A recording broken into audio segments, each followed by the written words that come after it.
bist Geschäftsführer bei Avatex. Wieso lässt du die T-Shirts nicht da machen?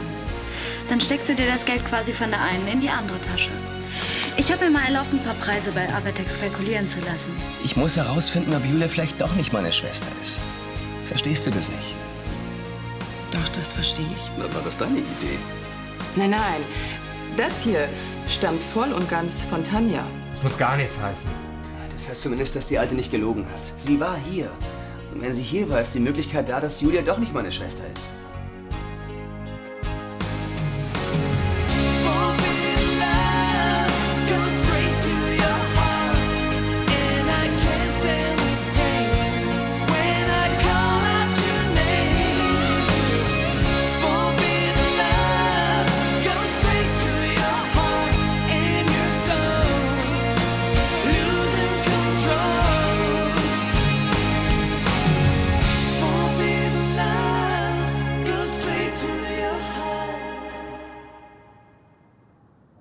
Und Sie sind sich da ganz sicher?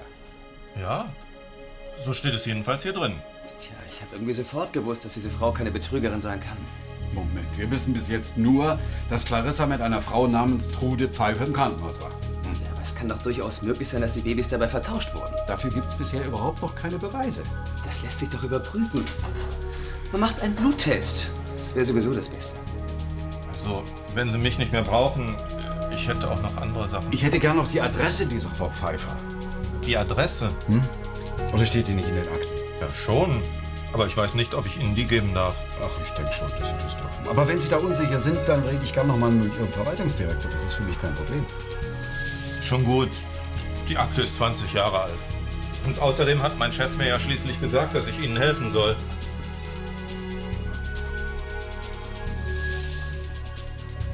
So. Bitte sehr. Vielen Dank, Herr Trapp. Ich werde Ihre Hilfsbereitschaft lobend zu erwähnen wissen. So, nun werden wir dieser Trude Pfeiffer mal auf den Zahn fühlen, ja? Ich bin dabei. Ja, worauf warten wir? Ich muss noch mal ins Büro. Wir treffen uns Nachmittag und fahren dann hin. Ja? Alles klar.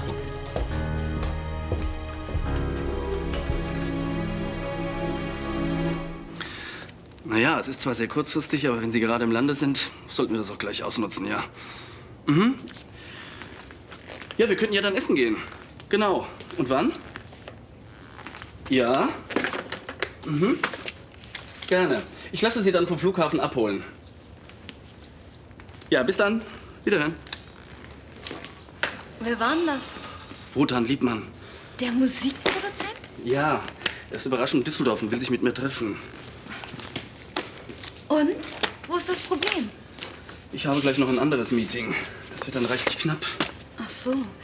Ja, soll ich den Termin vielleicht für dich übernehmen? Du? Ja, wieso nicht? Du briefst mich und dann führe ich die Verhandlung. Tanja, ich habe Jahre gebraucht, bis ich dieses Business so einigermaßen durchschaut habe. Ich glaube nicht, dass du das in einer halben Stunde schaffst. Na gut. Aber vielleicht kann ich dir sonst irgendwie helfen. Ich könnte zum Beispiel Plätze im Restaurant reservieren lassen und ihn vom Flughafen abholen. Ja, das könntest du allerdings machen. Und wenn ich mich verspäten sollte, kannst du ihn so lange bei Laune halten. Gut. Also wann kommt er an? Wie viel Zeit haben wir? Ziehst du ein bestimmtes Restaurant vor? Wie heißen seine Kinder mit Vornamen? Was sind seine Hobbys? Du scheinst die Sache ja richtig ernst zu nehmen. Na hör mal, es geht ja auch um viel Geld, oder? Und da muss ich auch ein bisschen Background-Wissen haben, wenn ich ihn richtig einstellen soll. Gut, ich gebe dir seine Karte. Sobald du alles organisiert hast, ruf ihn zurück. Also, in einer halben Stunde steht alles. Ich rufe dich dann im Wagen an und sag dir die Restaurantadresse durch. Ja, und ich erzähle dir dann noch etwas über Liebmann. Aber wie seine Kinder heißen, weiß ich ehrlich gesagt selbst nicht. Das werde ich schon rauskriegen.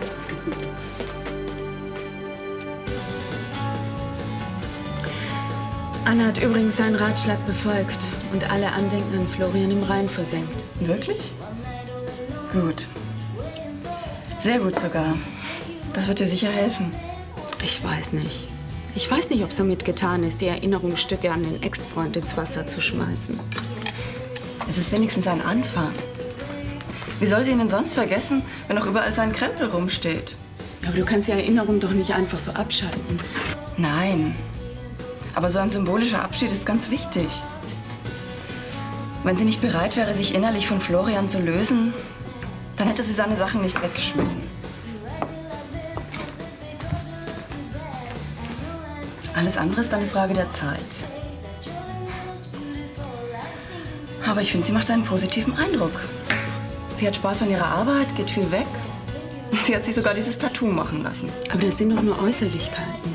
Es ist zumindest ein Versuch. Ein Schritt in die richtige Richtung.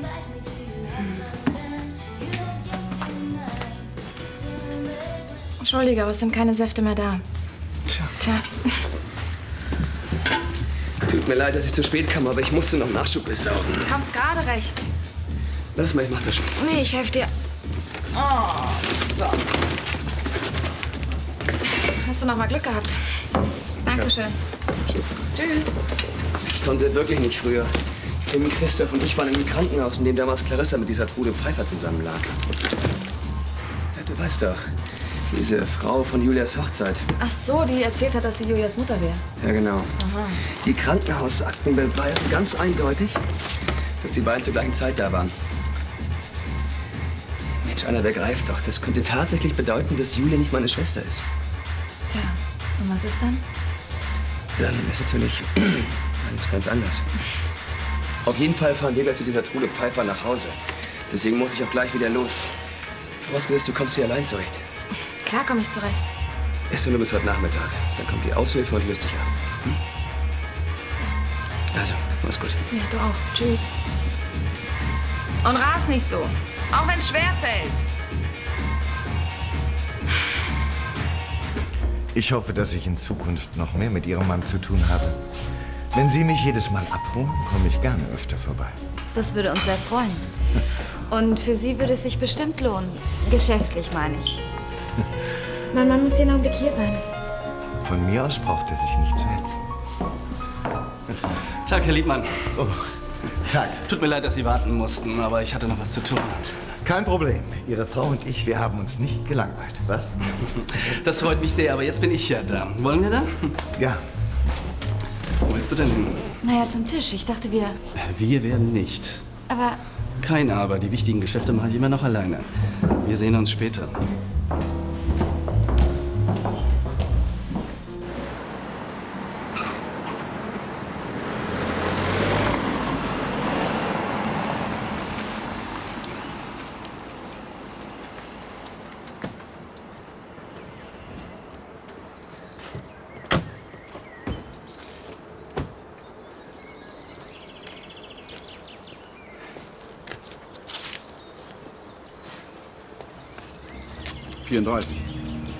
Das ist es.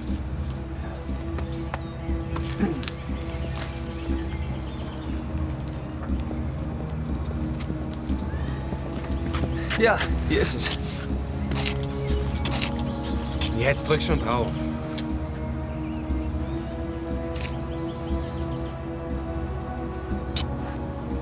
Scheint niemand da zu sein. Ich versuch's nochmal.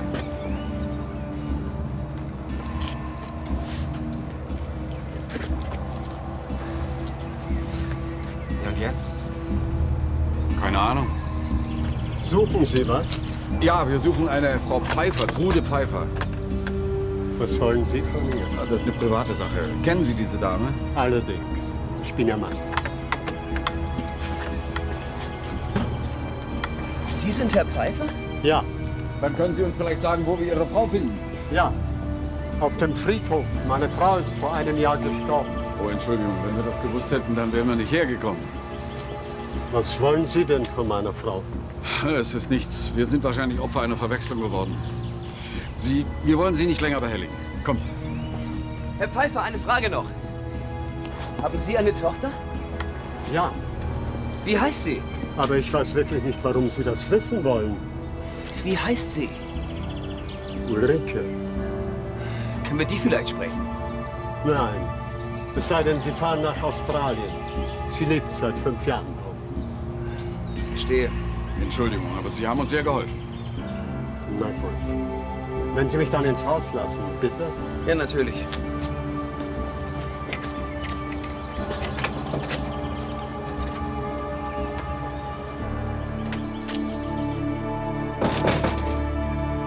Als ich Carlito unter meine Fittiche genommen habe, da war er ein Nichts. Ich habe ihn zu dem gemacht, was er heute ist.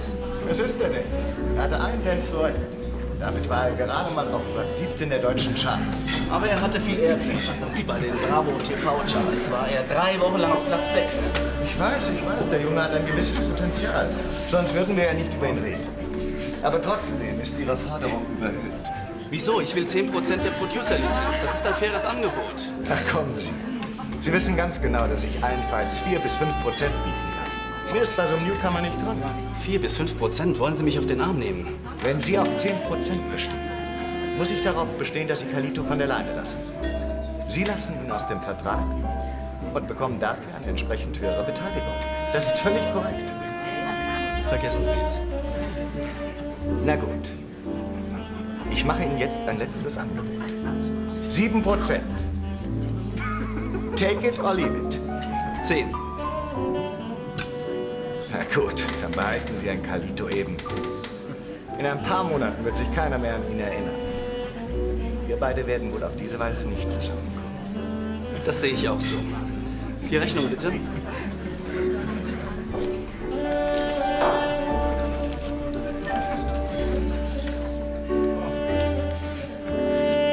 Danke.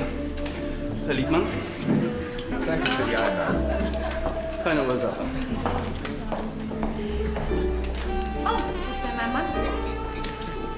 Ihrem Mann hat mein Angebot wohl nicht gefallen. Oh, das ist schade. Aber deswegen können wir beide ja trotzdem was trinken. Natürlich. Ja, bitte. Der Mann lügt nicht, da mache ich jede Wette. Die Alte in der Kirche hat uns alle angeschissen. Aber woher hat sie die Fakten? Die Straße stimmt, Name stimmt, das Krankenhaus, alles stimmt. Sie muss sich gut vorbereitet haben, oder jemand hat ihr dabei geholfen. Wer? Kein Mensch kannte diese Geschichte. Ich jedenfalls habe nicht gewusst, dass Clarissa damals im Krankenhaus war. Nee, ich auch nicht. Aber Clarissa, sie wusste, dass sie damals im Krankenhaus war. Und auch wenn sie nicht mehr an den Namen erinnern kann. Sowas lässt sich rausfinden. Wo willst du denn hin? Ich muss was erledigen. Aber ich kann dich doch mitnehmen. Jo, wenn ich will. Und du? Kommst du mit nach Friedenau? Ja. Na los. So schön ist es ja auch wieder nicht. Also ab nächsten Monat bieten wir auch einen speziellen Selbstverteidigungskurs für Frauen an. Hi, Anna. Hallo. Also wenn ihr Interesse habt, dann solltet ihr euch allerdings schnell entscheiden, weil der Andrang ist ziemlich groß. Ja, machen wir. Okay, also bis dann. Tschüss. Tschüss. Na, und du? Willst du auch lernen, wie man sich die Kerle vom Leib hält? Oh, nee. Ich wollte gerade etwas dafür tun, damit mir endlich mal wieder einer an die Wäsche geht. Das hast du auch dringend nötig. Ja, vielen Dank. Das muss ich sagen, ist gut fürs Geschäft. So, das sind also die Geschäftspraktiken meines Bruders. Wo ist er denn eigentlich? Der ist mit Tim und Christoph zu dieser Frau, die die Hochzeit aufgemischt hat. Die haben wohl jetzt endlich die Adresse rausgefunden. So? Ja, er war ziemlich euphorisch. Naja, aber wenn die Frau recht hat, dann wäre das auch ein ziemlicher Hammer. Ja, wenn. Aber ich sehe das noch nicht so. Ich glaube eher, da war der Wunsch Vater des Gedankens. Ja. Und wie geht's dir so? Ich habe hier alles bestens im Griff. Ich meine Florian. Wer ist Florian? Alles klar, ich verstehe schon. Dann werde ich mal wieder. Ja, viel Spaß. Danke.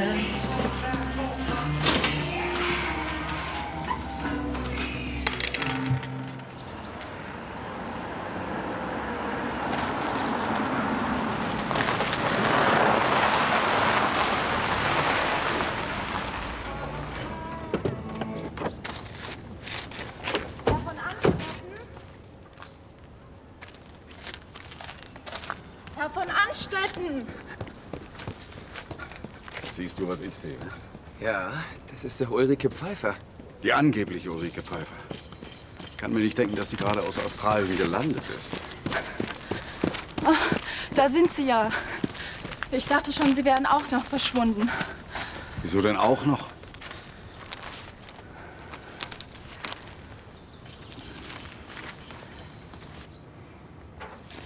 Ich habe das heute früh gelesen.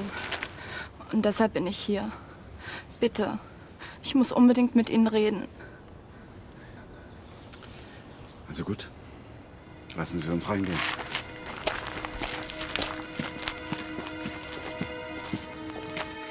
Nein, verdammt nochmal, ich habe nichts mit dieser blinden Frau zu tun. Quatsch, nur Sie wussten, dass Sie damals im Krankenhaus waren. Sie mussten nur noch den Namen Ihrer Zimmergenossin rausfinden und den Rest haben Sie sich zusammengedichtet. Ach, Sie sind ja verrückt. Warum sollte ich sowas tun?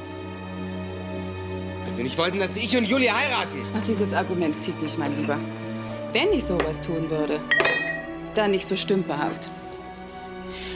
Als diese Frau aufgetaucht ist, da waren Sie doch schon längst standesamtlich getraut. Na also, sehen Sie, jetzt fällt Ihnen auch nichts mehr ein. Dann wollen Sie uns wenigstens die Hochzeit verderben. Ach, und eben wollte ich Sie noch verhindern. Was denn nun? Ja, jedenfalls wollen Sie mich und Julia auseinanderbringen. Und dann meinen Sie, gehe ich so dilettantisch vor. Also ein bisschen mehr dürften Sie mir schon zutrauen. Aber nur Sie wussten, dass Sie damals im Krankenhaus waren. Wieso? Was ist denn mit dieser besagten Trude Pfeiffer? Die echte, meine ich. Die weiß es. Und die wird auch Verwandte haben. Und das Pflegepersonal weiß es und die Ärzte. Das ist doch Quatsch. Was sollen die denn davon haben, unsere Hochzeit zu stören? Sie ahnen ja gar nicht, was sich solche Gauner ausdenken, um an das Geld anderer Leute zu kommen. Denken Sie doch nur mal an diesen, wie heißt er denn gleich nochmal? Ah ja, Abby Tust und das angebliche Kind von Vater Graf. Kommen Sie. Setzen Sie sich noch mal. In aller Ruhe. Wir reden über alles. Ich bin doch genauso wie Sie daran interessiert, dass diese furchtbare Geschichte aufgeklärt wird.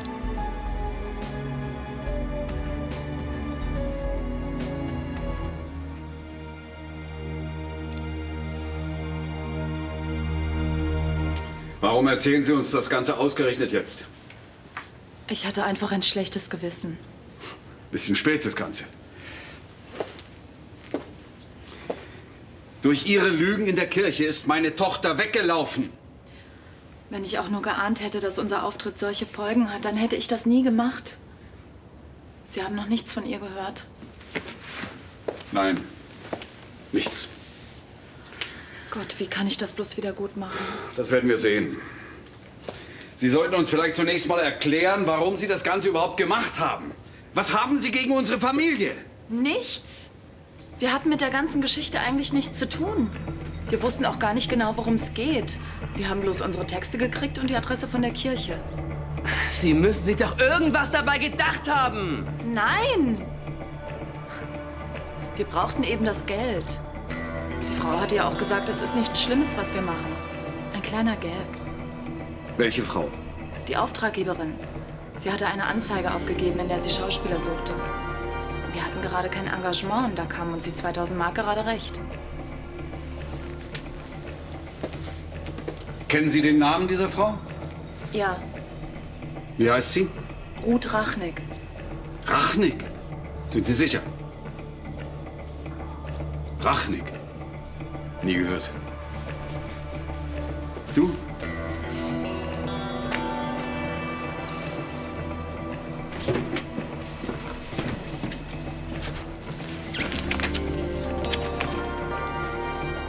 Ist sie das hier? Ja. Jan!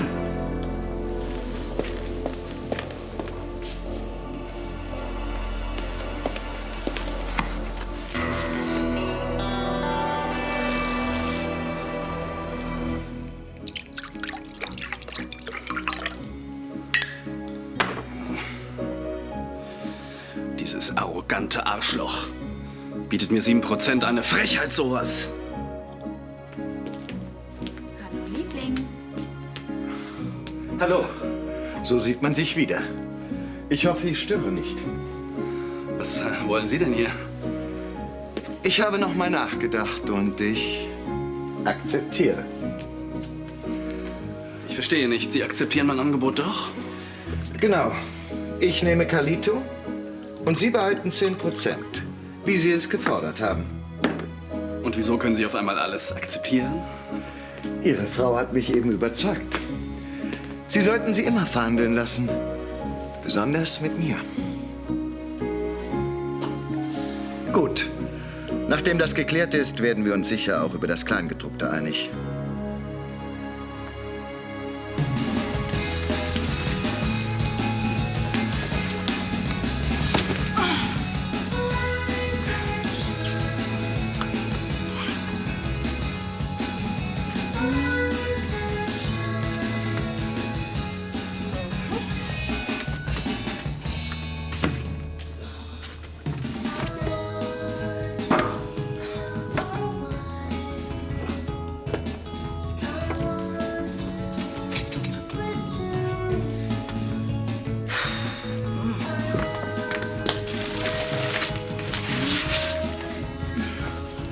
Was soll denn das werden? Oh, mir hat's irgendwie nicht gereicht, Florians Sachen in den Rhein zu schmeißen. Und jetzt willst du die Möbel hinterherwerfen. Nee, ich dachte mir, fürs Erste reicht's erstmal, wenn ich sie umstelle. Ja, so, jetzt brauche ich erstmal einen Hammer.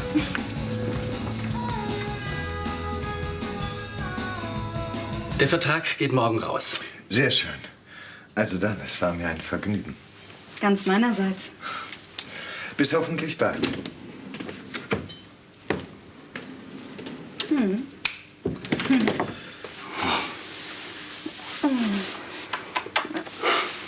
Ich glaube, jetzt ist ein kleines Dankeschön fällig. Ohne dich wäre mir der Deal durch die Lappen gegangen. Tja, und das wäre doch schade gewesen. Wie hast du das eigentlich hingekriegt? Nun, erstmal bin ich nicht nach Hause gegangen oder bummeln, sondern habe an der Bar gewartet. Von da aus habe ich euch dann beobachtet. Und als du abgedampft bist, habe ich mir 2 Gläser Champagner geschnappt und bin zu Liebmann. Alles Weitere war dann die Hohe Schule der Verhandlungskunst. Verhandlungskunst. Genau. Verführungskunst wäre wohl der treffendere Ausdruck. Ben, du unterschätzt mich. Außerdem war dazu nicht genug Zeit. Dazu ist immer Zeit. Ach, Liebmann ist ein knallharter Geschäftsmann. Dem kann man nur mit sachlichen Argumenten kommen. Und warum sollten deine Argumente besser gewesen sein als meine? Weil ich mich besser auf das Gespräch vorbereitet habe. Ich hatte alle Daten und Trendanalysen im Kopf. Ich habe ihm deinen Technostar so schmackhaft gemacht. Er musste einfach zugreifen. Naja, deine Methode scheint jedenfalls sehr effektiv gewesen zu sein.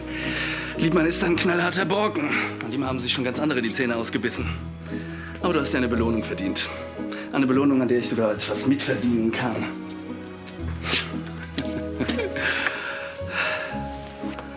Hallo Mike, hier ist Ben. Ja, die Abteilung Artist und Repertoire hat eine neue Assistentin. Ab sofort. Tanja von Anstetten. Oh.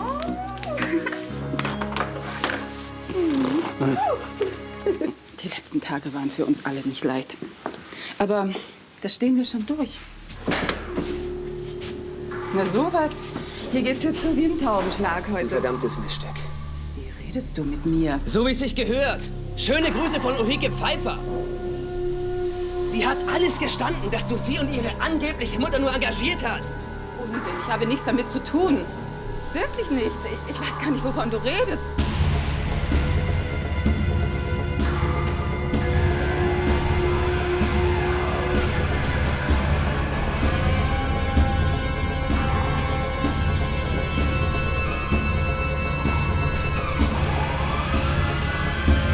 Du wusstest es die ganze Zeit! Und ich auch!